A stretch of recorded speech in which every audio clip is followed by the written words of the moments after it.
হিজাব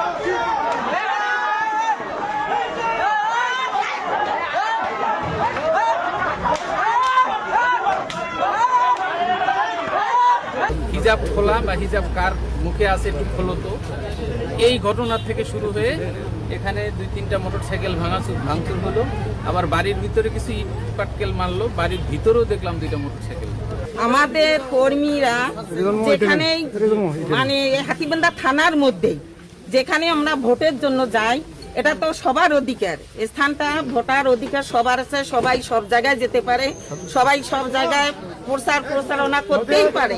তাহলে আমরা তো কারোর সাথে যুদ্ধ করতে জানি না, লড়াই করতে জানি না, কাউকে আমরা বাধা দেই না। আমরা চাই নিশ্চিত আমরা চাই যে সেখানে গিয়ে আমরা শান্তভাবে ভোট চাবো, কারোর সাথে আমরা ঝগড়া বিবাদ করবো না।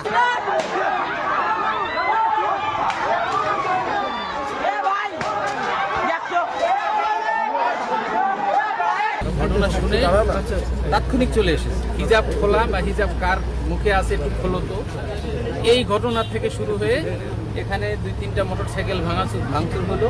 আবার বাড়ির ভিতরে কিছু ইট পাটকেল মারলো, বাড়ির ভিতরেও দেখলাম 2টা মোটরসাইকেল। এইগুলো একটা সামান্য ঘটনা থেকে এই অস্থিরতা সৃষ্টি হয়েছে। আমরা অলরেডি পুলিশ সুপার মহোদয় এখানে আসছেন, আমরা আসছি, আমরা এটা সর্বোচ্চ আইনের যতটুকু করণীয় সেগুলো করার জন্য তদন্ত করে আমরা এটার ব্যবস্থা। আজকে একটা যে ঘটনা, এটাই নির্বাচনী পরিবেশটাই নষ্ট করলো। তো আমার কথা হলো যে আমরা সম্পূর্ণ শতভাগ নিরপেক্ষভাবে আমরা এই ঘটনার তদন্ত করব।